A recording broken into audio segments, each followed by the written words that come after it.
کیونکہ پہلی بار مجھے لگا کہ خاموشی میری نہیں رہی، خاموشی اب جرم تھی۔ اسی لمحے فون بجا، نام انجان، آواز باری، کہا گیا کہ فائلیں ہمیں واپس کر دو ورنہ نتائج اچھے نہیں ہوں گے۔ میں نے فون بند کیا تو ہاتھ کانپ رہے تھے۔ روہن نے کہا کہ وکرم کو فون کرو، مگر فون نمبر بند تھا۔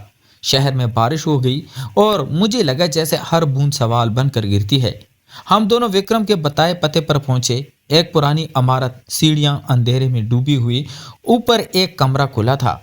اندر وکرم نہیں تھا، مگر دیوار پر چاک سے ایک نشان بنا تھا، وہی نشان جو وہ ہمیشہ خطرے کی نشانی کے طور پر بناتا تھا۔ میرے سینے میں درد اٹھا، اس کا مطلب تھا کہ وہ نظر میں ہے یا شاید پکڑا جا چکا ہے۔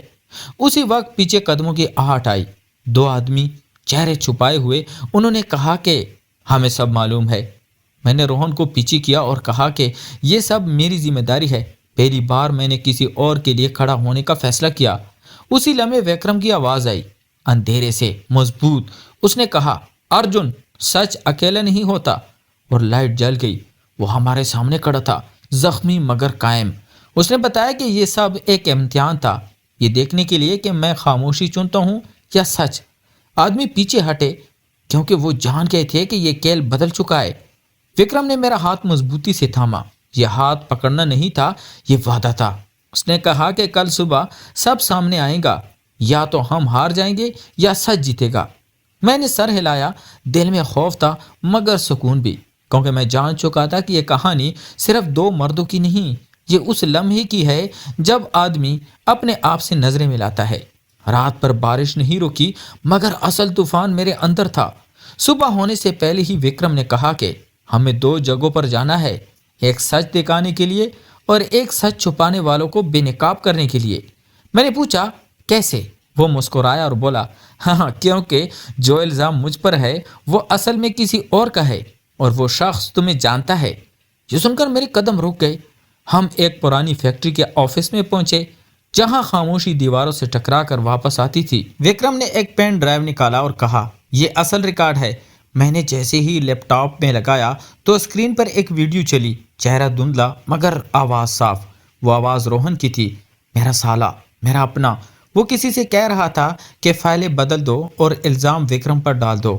میرے کانوں نے سنا مگر دل نے ماننے سے انکار کیا۔ وکرم نے میری طرف دیکھا اور کہا، میں نے تمہیں اس لیے نہیں بتایا کیونکہ میں چاہتا تھا کہ تم خود دیکھو۔ اسی لمحے دروازہ زور سے کھلا، روہن اندر آیا، اس کے پیچھے دو آدمی۔ اس نے مسکرا کر کہا، ارجن، تم نے غلط جگہ قدم رکھ دیا ہے۔ میرے جسم میں سنسنی دوڑ گئی۔ میں نے کہا، یہ سب کیوں؟ روہن ہنسا اور بولا، ہے طاقت کے لیے اور کیونکہ وکرم کمزور تھا۔ وکرم نے آہستہ سے کہا، کمزور وہ نہیں ہوتا جو سچ لے کر کھڑا ہو۔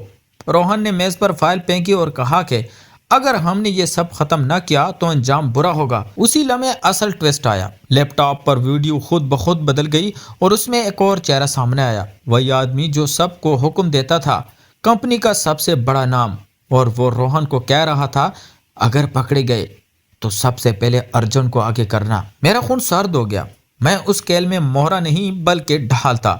روہن کے چہرے کا رنگ بدل گیا۔ اس نے کہا، یہ جیلی ہے، مگر اس کی آواز کانپ رہی تھی۔ اس وقت پولیس کی سائرن دور سے سنائی دی۔ وکرم نے کہا، میں نے سب بیچ دیا ہے۔ روہن نے مجھے گورا اور کہا، تم میرے خلاف کھڑے ہو گئے ہو۔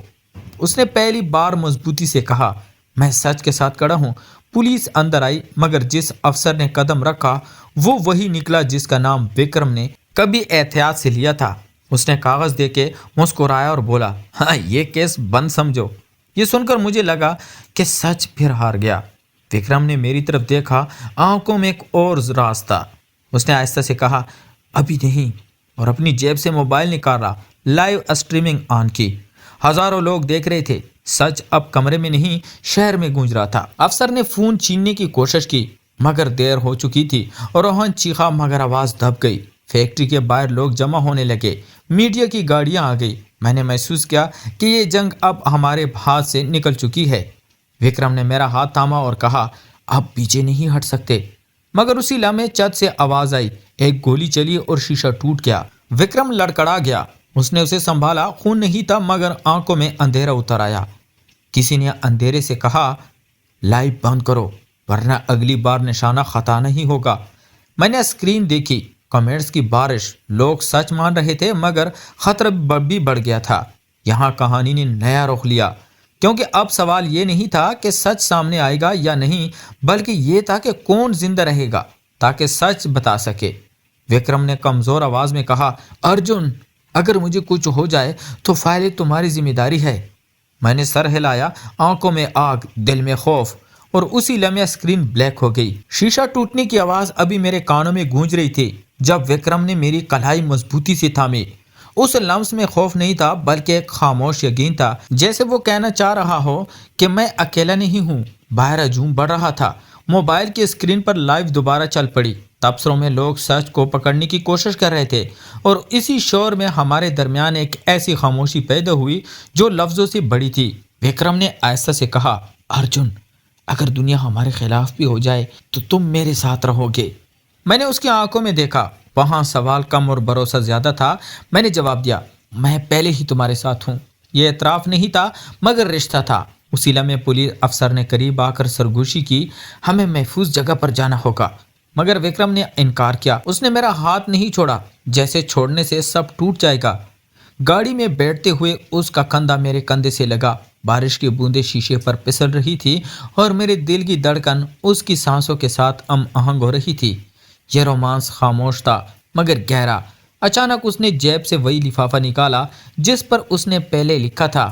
اس پر ایک نئی لائن تھی، اگر ہم بچے تو سچ جیتے گا، اگر نہ بچے تو ہمارا بھروسہ۔ میں نے لفافہ سینے سے لگا لیا۔ گاڑی رکی، اندھیری گلی۔ وکرم نے کہا، یہاں سے ہمیں الگ ہونا ہوگا۔ میرا دل بیٹھ گیا۔ میں نے کہا، نہیں۔ اس نے مسکرا کر کہا، ہاں، یہی وہی راستہ ہے۔ اس نے پیشانی میرے ماتھے سے لگائی۔ بس ایک پل، مگر اس پل میں پوری کہانی سمٹ آئی۔ دو مرد، ایک فیصلہ اور ایک خاموش محبت۔ وہ اتر گیا، اندھیرے میں گم ہو گیا۔ میں گاڑی میں بیٹھا رہ گیا، خالی ہاتھ مگر دل بھرا ہوا۔ اسی وقت اسکرین پر ایک پیغام چمکا۔ تو پیارے دوستوں، کہانی جاری ہے۔ اگلی قسط میں کیا ارجن وکرم کے بغیر سچ کو زندہ رکھ پائے گا؟ کیا یہ خاموش رشتہ قربانی مانگے گا یا انجام؟ اگلی قسط جدائی یا جیت، جہاں رومانس امتحان بنے گا اور سچ اپنی آخری قیمت مانگے گا۔ تو پیارے دوستو، اگر آپ کو یہ کہانی پسند آ رہی ہے تو ابھی چینل کو سبسکرائب کریں، ویڈیو کو لائک کریں تاکہ ہمیں حوصلہ ملے۔ کمنٹ میں بتائیں کہ ارجن اور وکرم کو سچ کے ساتھ جانا چاہیے۔ شیئر کریں اپنے اس دوست کے ساتھ جو خاموش کہانیوں کو سمجھتا ہے۔ بیل آئیکن لازمی دبایا کریں، کیونکہ اگلی قسط میں وہ سچ آئے گا جو سب کچھ بدل دے گا۔ تو ملتے ہیں ایک اور انٹرسٹنگ سٹوری کے ساتھ، تب تک اپنا ڈھیر سارا خیال رکھیے گا۔ خدا حافظ۔